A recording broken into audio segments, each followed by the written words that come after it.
2020년 1월 이후에 미국의 코로나 팬데믹 대유행 기간 동안에 대형 회원제 창고형 도매점보다 많은 혜택을 받은 회사는 없을 것입니다. 코스트코, 샘스클럽, BJ's, 과연 이들은 어떻게 이런 어려운 시절에 더 성장할 수 있었을까요?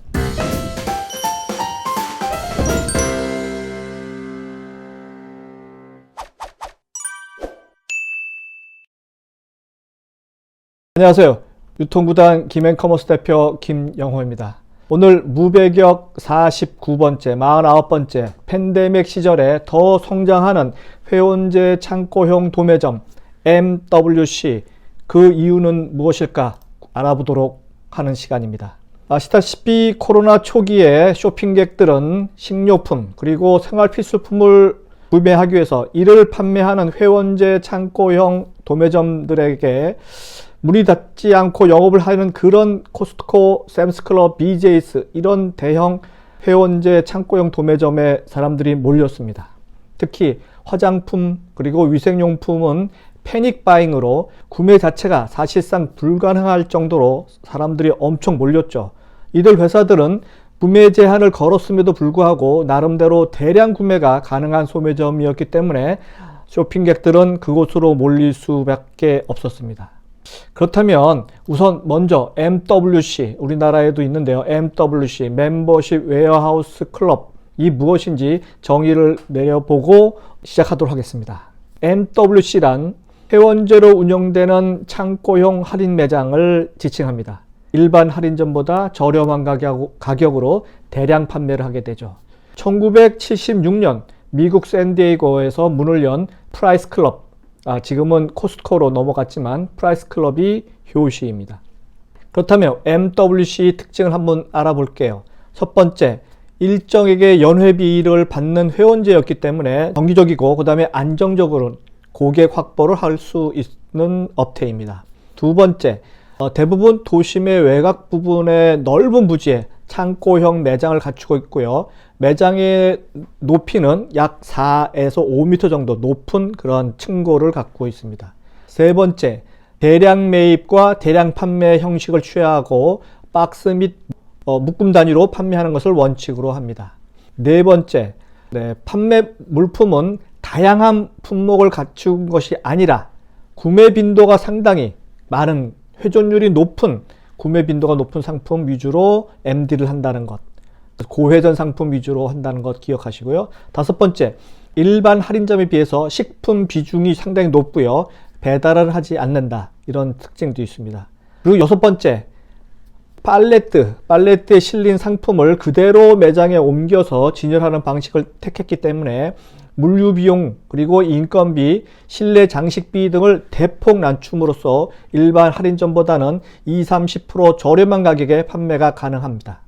이상의 한 6가지 특징을 예시를 들었는데요. 우리나라 MWC 효시는 1994년 10월 신세계 백화점과 미국의 프라이스 클럽이 기술 제휴로 서울 양평동에 게시한 프라이스 클럽 1호점이 효시입니다.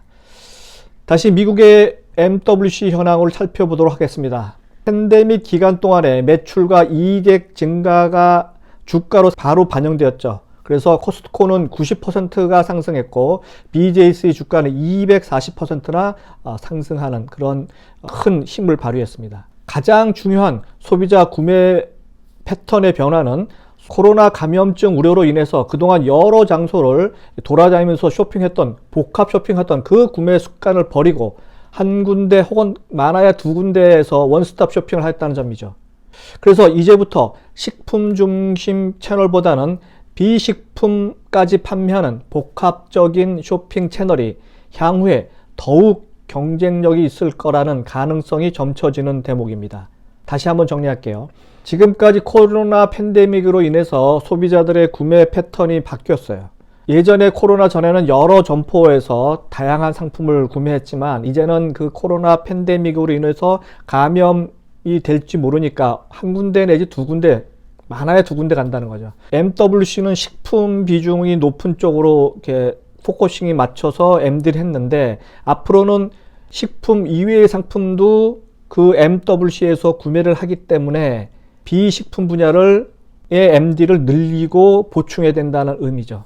그래서 이제까지 식품 중심의 채널보다는 비식품까지 판매하는 복합적인 쇼핑 채널이 앞으로 더 사람들이 많이 갈 거다. 그래서 원스톱 쇼핑이 보편화되면 식품 구매에 그치는 것이 아니다라는 그런 말이죠.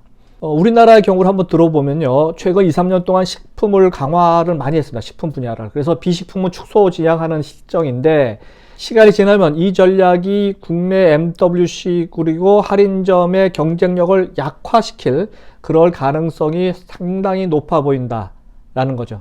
우리가 먹고 사는 일이 꼭 식품만으로 이루어지지는 않기 때문에 특히 비식품 분야의 경쟁력을 갖추기 위해서는 시간과 투자가 선행돼야 되는데 그것이 지금부터 준비를 하지 않으면 안 된다는 이야기입니다. 즉 식품 외에 생활 그리고 라이프 스타일형 소비 니즈를 충족시키기 위한 준비가 필요해 보인다는 의미고요. 특히 재택근무가 점점 보편화되고 있는 현재 식품이야 뭐 배달 앱을 통해서 워낙 발달됐기 때문에 식품 이외의 상품 개발이 얼마나 많은 노력과 차별화 포인트를 갖고 가느냐가 이 경영 차별화 포인트가 아닌가 생각이 듭니다. 미국 MWC 현장으로 다시 가볼게요.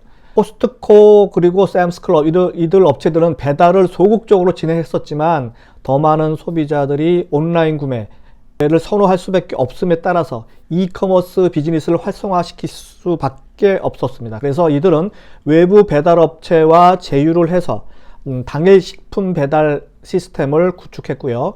최근에 이들 MWC 유료 회원으로 가입한 고객들의 유형도 상당히 지난 몇 년간 가입한 고객 유형하고 상당히 조금 달라지기 시작했습니다. 새로 가입한 고객들의 유형을 살펴보면 기존 고객들보다는 디지털 쇼핑에 더 많이 참여하고 있는 거죠. 디지털 쇼핑에 더 디지털 쇼핑화된 분들이 지금 MWC 새로운 신규 회원 고객이 됐다는 의미고요. 주로 팬데믹 기간 동안에 결혼을 한 경우가 많았고 교회로 이사해서 도심이 아니라 교회에 이사해서 첫 주택을 구입한 젊은 세대가 회원으로 많이 가입했다는 거죠. 이런 점은 우리에게 시사하는 바가 상당히 큽니다.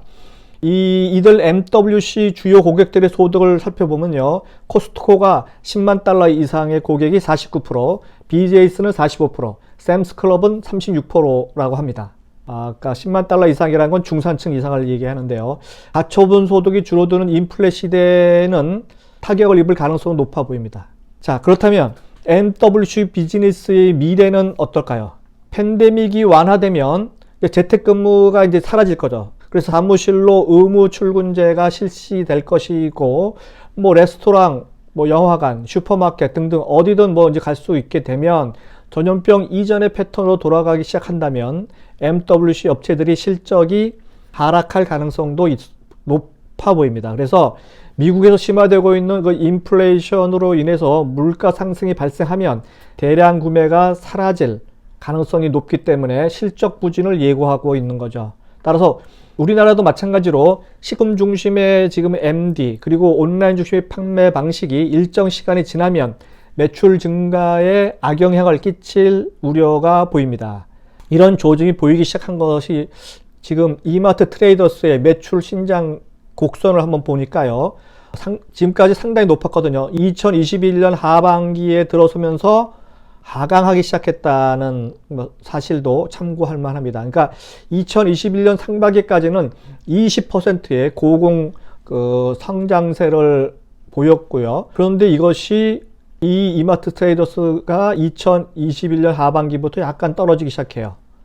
미국의 MWC 업체들이 호황인 상태가 지속되면서 자연히 우리나라 MWC도 호황이었는데 이제부터는 인플레이션에 대비해서 단단히 준비해야 할 시간이라고 보여집니다. 지금까지 내용은 CNN 2021년 12월 4일자 방송 내용을 참고했고요. 다른 여러 문헌과 뉴스를 종합해서 만든 자료임을 밝혀드립니다.